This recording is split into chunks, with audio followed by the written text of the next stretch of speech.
중재조정은 소액 청구 분쟁을 해결하는 좋은 대안책입니다. 중재조정은 당신과 상대방이 판사에게 갈 필요 없이 사람들의 분쟁을 해결하도록 특별히 훈련받은 중재인이라는 중립적인 사람과 만납니다. 중재조정에서는 판사의 판결을 받는 대신 모든 이가 해결을 보도록 함께 힘씁니다. 중재조정인은 합의하도록 강요하지는 않게 됩니다. 당신이 분쟁을 해결하겠다고 결심하시거나 어떻게 해결하실지는 당신에게 달려 있습니다.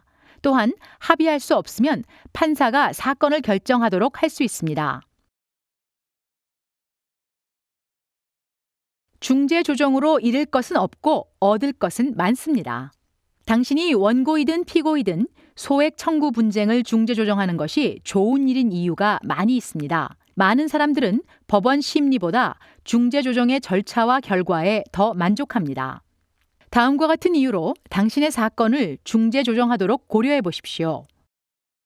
중재조정은 느린 속도로 진행됩니다. 중재조정에서 당신의 상황을 상의하고 쟁점을 말할 시간이 더 많습니다. 법원 심리에서 당신에게 사건을 제시할 시간은 5분에서 10분뿐입니다. 중재조정의 대화는 비밀이 보장됩니다. 당신이 중재조정에서 하시는 말은 비밀이 보장되며 일반적으로 법원에서 나중에 반복하지 않습니다. 법원 심리는 공개되며 당신이 판사에게 하시는 모든 말은 법원에 앉아있는 모든 사람들이 듣게 됩니다. 법원과 관련 없는 쟁점을 중재조정에서 의논해도 됩니다.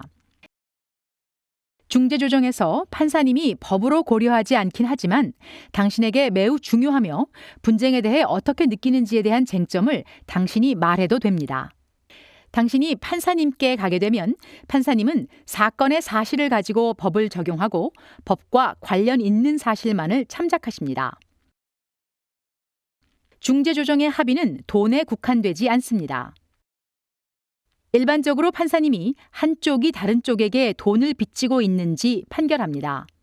중재조정에서 양측은 한쪽에게 문제를 해결하고 재산을 반환하거나 사죄할 기회를 주는 다른 종류의 합의를 합니다.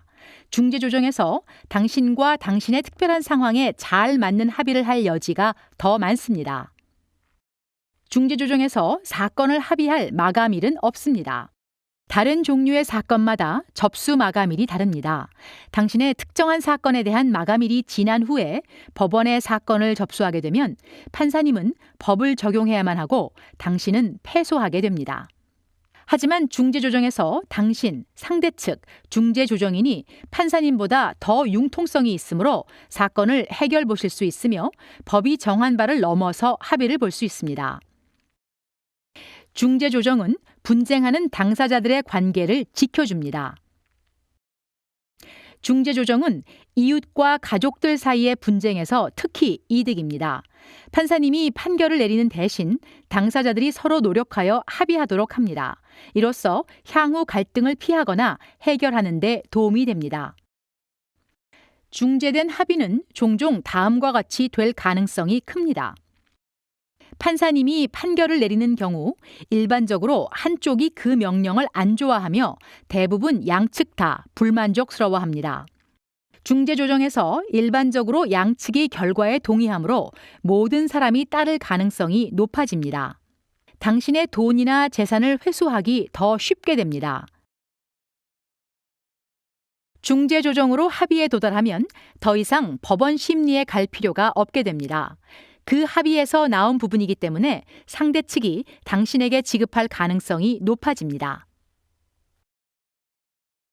중재조정으로 이룬 합의는 당신의 신용을 망가뜨리지 않습니다. 당신이 법원에서 패소하면 법원이 불리한 판결을 내릴 수 있으며 신용보고서에 나오게 되어 신용이 망가질 수도 있습니다. 중재조정으로 신용을 망치지 않을 합의에 도달할 수 있게 됩니다.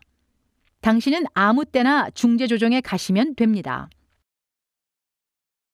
당신께서 개인이나 사업체와 관련된 분쟁을 해결하는 데 어려움이 있으시면 상대 측에 중재조정을 제안해 보십시오. 그렇게 하실 때 상대 측에게 중재조정에 대한 정보를 알려주어 도움이 됩니다. 그분들에게 이 비디오 복사본을 주거나 기타 서면 정보를 주십시오. 또한 분쟁의 해결에 도움이 될 중재조정인을 상대방에게 제안해달라고 묻는 것도 생각해 보십시오. 당신이 법원에 사건을 접수하기 전에 해결해야 하는 문제나 혹은 지불 독촉장을 보내거나 응답하는 경우 상대 측에게 분쟁을 중재조정하자고 묻는 것도 생각해 보십시오. 어떤 중재조정인은 당신을 대신하여 상대 측에게 전화까지 해주고 중재조정을 설명하고 분쟁을 중재조정하도록 권유합니다. 소액 청구 사건이 접수되기 이전 혹은 이후에 분쟁을 중재조정하자고 상대 측에 물어보실 것을 기억하십시오. 중재조정 준비는 법원 심리에 가는 준비와 거의 똑같습니다. 당신의 중재에 관련된 사실을 알아내고 정리하는 것이 중요합니다.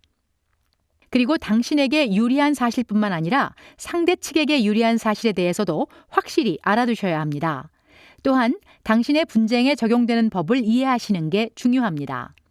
심리 대신 중재 조정에 가시게 되면 당신께서 준비해야만 하는 몇 가지가 있습니다. 중재 조정으로 합의가 안 되면 어떻게 판사님이 사건을 판결할지 현실적으로 생각해 보십시오. 당신이나 상대방이 화가 났거나 상처받은 기분이 들었는지 생각해보고 왜 그런지 생각해 보십시오. 당신과 상대방이 정말 이루고 싶은 게 무엇인지 생각해 보십시오. 돈 이외에 또는 돈에 추가하여 당신이나 상대방을 만족시킬 만한 것이 있는지 생각해 보십시오.